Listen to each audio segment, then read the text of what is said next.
Everybody needs a little time away. I've heard her say from each other. Even lovers need a holiday. Far away from each other. Bismillahirrahmanirrahim.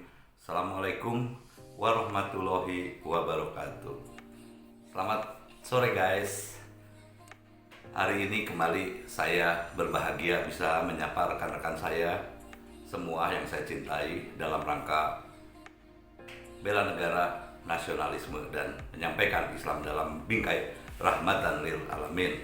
Oke guys, mungkin pemilu 2024 masih lama ya, tapi saya pikir relatif ya, antara lama atau sebentar, karena memang kita harus menuntaskan beberapa hal yang menjadi ganjalan ya, terutama isu-isu mengenai masalah radikalisme dan fasisme.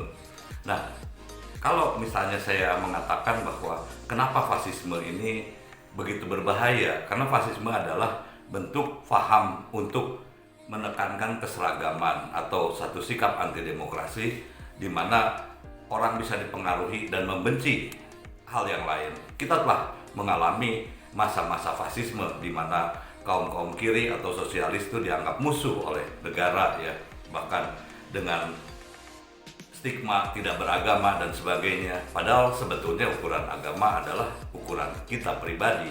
Banyak orang yang mengaku agamanya Islam, tapi dia masih melakukan hal-hal yang mungkar. Atau orang-orang yang mengaku agama apapun, akhirnya dia juga atas nama agama untuk membunuh orang lain. Itu banyak terjadi dalam belahan dunia. Itulah yang dinamakan ideologi fasis ya, di mana pihaknya merasa selalu paling benar. Akibatnya apa? Kehancuran kepada rakyat sebuah negara. Mungkin negaranya tidak hancur, tapi rakyatnya hancur. Kita bisa lihat di Irak dan Libya ya, di mana rakyatnya susah dan hancur, negaranya juga hancur, tapi transnational corporation tetap hidup dan dijaga oleh tentara Amerika ya di sana ya. Mereka tidak peduli negara itu hancur. Yang penting kekayaan itu bisa mereka sedot sebanyak-banyaknya.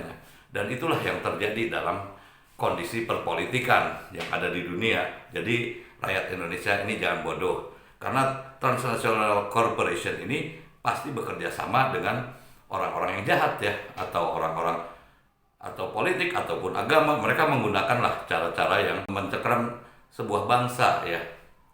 Itulah yang dinamakan imperialisme.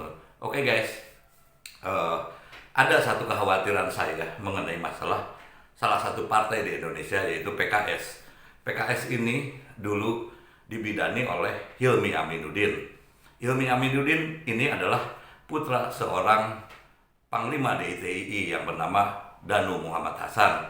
Nah, Danu Muhammad Hasan ini pada saat itu dilepaskan dari tahanan pada saat penangkapan tahun 62, di mana Kartosuwiryo sebagai Panglima tertinggi dieksekusi mati di Pulau Seribu.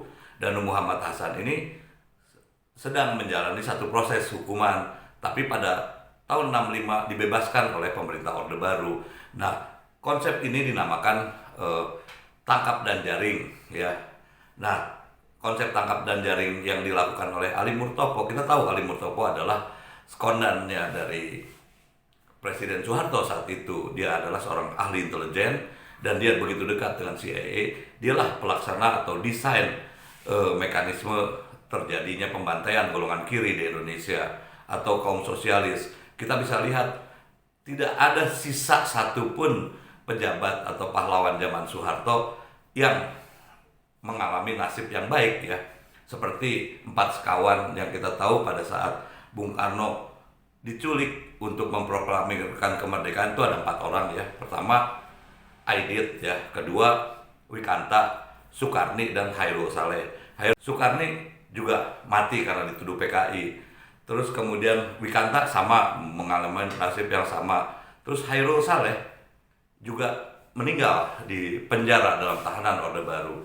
Jadi sebetulnya mereka juga orang-orang yang seharusnya mempunyai andil dalam kemerdekaan ini, tapi segalanya hilang karena memang prinsip-prinsip penentang imperialisme ini harus dihabisi oleh rezim Orde Baru yang dibantu oleh Amerika saat itu. Nah, pada saat itu lahirlah yang namanya konsep tangkap dan jaring.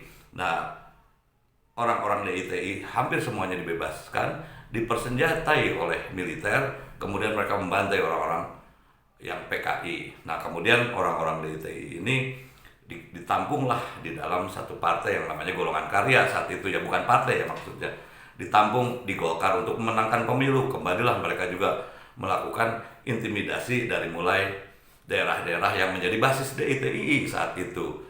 Nah, untuk kemenangan Golkar tentunya. Nah, kemudian setelah reformasi, Golkar ini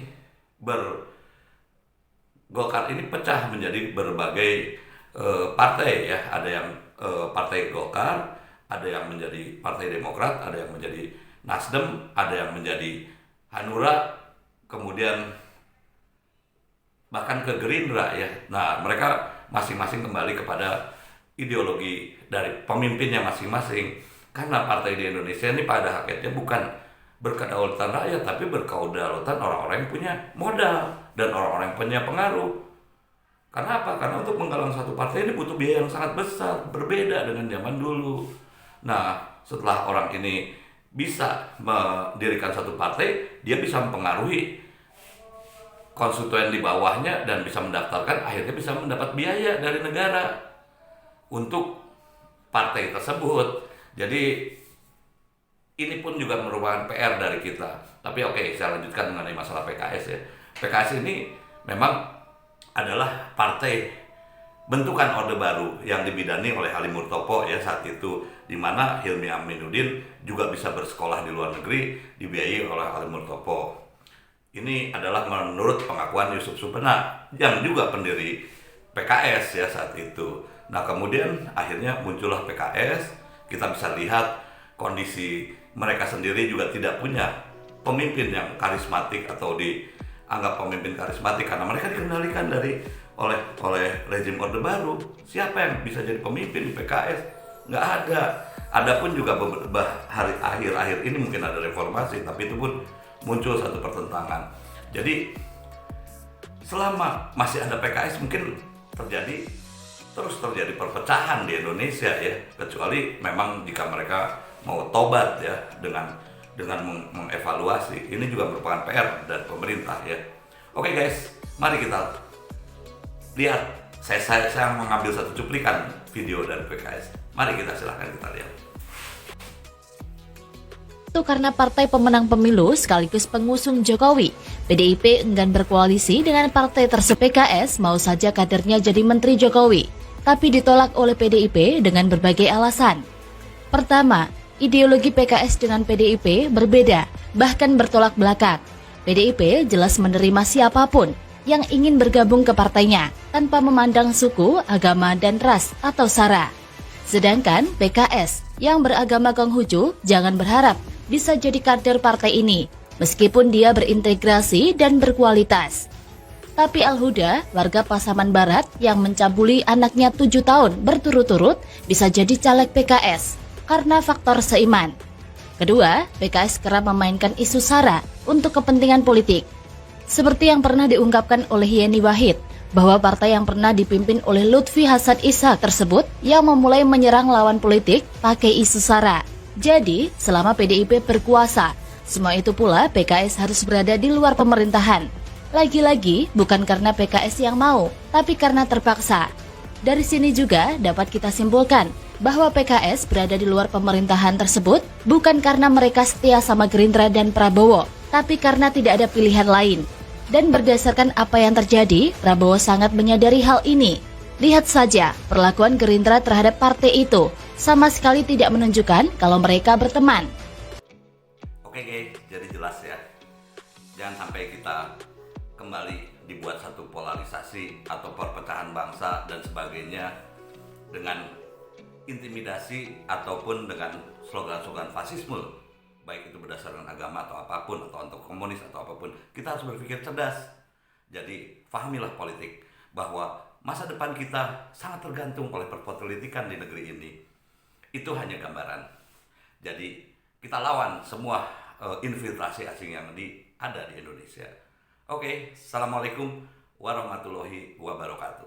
Salam bela negara. After all